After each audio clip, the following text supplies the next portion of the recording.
नमस्ते। हम जो भी बात करते हैं, एक दूसरे को अपनी बातें समझाते हैं। इसके पीछे क्या है, कभी सोचा है? आज हम इसी की तह तक जाएंगे।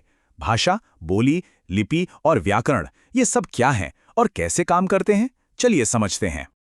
तो सवाल ये है कि हमारे दिमाग में जो भी आइडियाज आते हैं, जो ख्याल आते हैं, वो आवाज कैसे बन जाते हैं, वो दूसरों तक पहुंचते कैसे हैं। आज इसी की पड़ताल करते हैं। तो चलिए सबसे पहले बात करते हैं भाषा की। इससे हम विचारों का एक पुल समझ सकते हैं। तो आखिर ये भाषा है क्या चीज? देखिए, सिंपल शब्दों में कहें तो ये वो जरिया है जिससे हम अपनी सोच, अपनी फीलिंग्स एक दूसरे से शेयर करते हैं।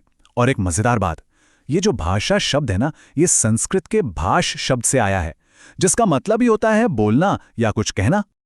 अब भाषा के भी दो मेन रूप होते हैं। एक तो है मौखिक भाषा, मतलब जो हम आम बोलचाल में इस्तेमाल करते हैं, ये बस हवा में रहती है, मतलब अस्थायी है। और दूसरा है लिखित भाषा, जिसे हम लिखते पढ़ते हैं, जैसे किताबों में, और ये स्थायी होती है।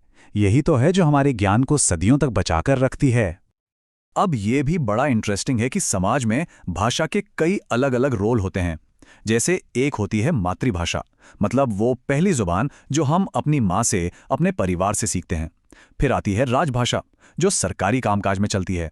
और एक होती है राष्ट्रभाषा, जो माना जाता है कि देश के ज्यादातर लोग बोलते और समझते हैं।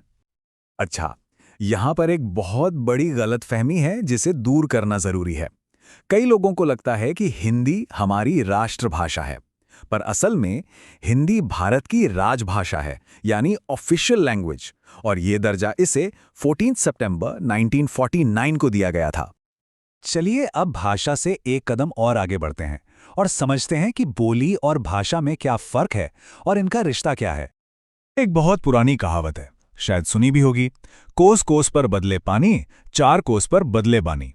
मतलब हर कुछ किलोमीटर पर पानी का स्वाद बदल जाता है और उससे थोड़ी और दूर जाने पर लोगों की बोली बदल जाती है। ये लाइन बोली के कॉन्सेप्ट को बड़े ही शानदार तरीके से समझाती है। तो ये बोली आखिर है क्या? देखिए, बोली भाषा का ही एक लोकल, एक क्षेत्रीय रूप है। ये एक छोटे से इलाके में बोली जाती है।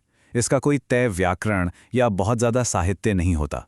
जैसे ब्रज हैं, अवधी हैं, हरियाणवी हैं, ये सब बोलियों के बहुत अच्छे उदाहरण हैं। तो अगर मोटे तौर पर फर्क देखें तो भाषा का दायरा बहुत बड़ा होता है। उसकी अपनी ग्रामर, अपनी लिपि यानी लिखने का तरीका होता है। वहीं दूसरी तरफ बोली एक छोटे से इलाके तक ही सीमित होती है और वो व्याकरण जैसे नियमों में ज्यादा बंधी नहीं होती। लेकिन यहाँ एक सबसे जरूरी बात है, बोली और भाषा के बीच कोई पत्थर की लकीर नहीं है। होता क्या है कि जब किसी बोली में बड़े बड़े साहित्यकार लिखने लगते हैं, उसकी ग्रामर तय होने लगती है, तो धीरे धीरे वो बोली ही भाषा का दर्जा पा लेती है। इसका सबसे बड़ा एग्जाम्पल तो हमारी हिंदी ही है। खड़ी बोली पहले एक बोली थी और आज वही विकसित होकर हमारी मानक हिंदी बन गई है। ठीक है, तो भाषा और बोली तो समझ आ गई। अब बात करते हैं तीसरे पिलर की, लिपि, मतलब लिखने की कला। सोचिए, अगर भाषा हमारे विचार हैं, तो लिपि उन विचारों को कागज पर या पत्थर पर उतारने का तरीका है। ये उन्हें अमर बना देती है। तो लिपि है क्या? आसान भाषा में कहें तो ये वो निशान हैं, वो सिंबल्स हैं जिन्हें हम आवाज़ों को लिखने के लिए इस्तेमाल करते हैं। हर क, ख, ग एक लिपि का हिस्सा है। इसी की वजह से हम भाषा को रिकॉर्ड कर पाते हैं और उसे एक जगह से दूसरी जगह या एक समय से दूसरे समय तक पहुंचा पाते हैं। अगर हम भारत की बात करें तो यहाँ की ज्यादातर लिपियों की जननी है ब्राह्मी लिपि। जी हाँ, आज हम जितनी भी इंडियन स्क्रिप्ट्स देखते हैं, उनकी जड़ें कहीं ना कहीं ब्राह्मी से ही जुड़ी हैं। इसके सबसे पुराने सबूत हमें मिलते हैं सम्राट अशोक के शिलालेखों में। और हमारी देवनागरी लिपि, जिसमें हिंदी लिखी जाती है, उसका सफर भी बड़ा लंबा और दिलचस्प रहा है। इसकी शुरुआत भी ब्राह्मी लिपि से हुई, फिर समय के साथ वो गुप्त लिपि में बदली, फिर उससे कुटिल लिपि बनी और फिर जाकर आज का देवनागरी रूप सामने आया। और अब हम आ पहुंचे हैं अपने आखिरी और सबसे मजबूत पिलर पर, व्याकरण यानी ग्रामर। इससे हम भाषा का संविधान या रूल बुक कह सकते हैं, जो सब कुछ कायदे में रखती है। अब सोचिए, अगर कोई नियम न हो तो हर कोई अपनी मर्जी से भाषा का इस्तेमाल करेगा। फिर तो कोई किसी की बात ही नहीं समझ पाएगा। तो भाषा को शुद्ध, स्टैंडर्ड और एक जैसा कौन बनाए रखता है? जवाब है व्याकरण।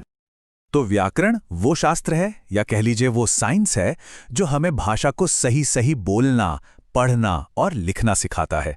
ये नियम तय करता है। और हिंदी में ये काम इतने बेहतरीन तरीके से कामता प्रसाद गुरुजी ने किया था कि उन्हें हिंदी का पाणिनि तक कहा जाता है। अब व्याकरण के भी अपने 4 हिस्से हैं। पहला है वर्ण विचार, जहां हम अक्षरों और उनकी आवाज़ों को समझते हैं। फिर है शब्द विचार, मतलब शब्द कैसे बनते हैं। उसके बाद पद विचार, यानी वाक्य में शब्दों का क्या काम है। और आखिर में वाक्य विचार, जिसमें हम पूरे सेंटेंस के स्ट्रक्चर को देखते हैं। ये चारों मिलकर ही भाषा को सही मतलब देते हैं। तो चलिए फटाफट से रिकैप करते हैं। भाषा विचारों को शेयर करने का जरिया, बोली भाषा का लोकल रूप, लिपि भाषा को लिखने का तरीका, और व्याकरण वो नियम जो इन सबको एक सिस्टम में बांध कर रखता है। तो हमने ये तो देख लिया कि भाषा कोई रुकी हुई चीज नहीं है, ये लगातार बदलती है। और कोई भी बोली सही समय और माहौल मिलने पर एक बड़ी भाषा बन सकती है। तो ये सोचना बड़ा दिलचस्प है कि आने वाले समय में कौन सी बोली एक नई भाषा के रूप में उभर कर सामने आ सकती है।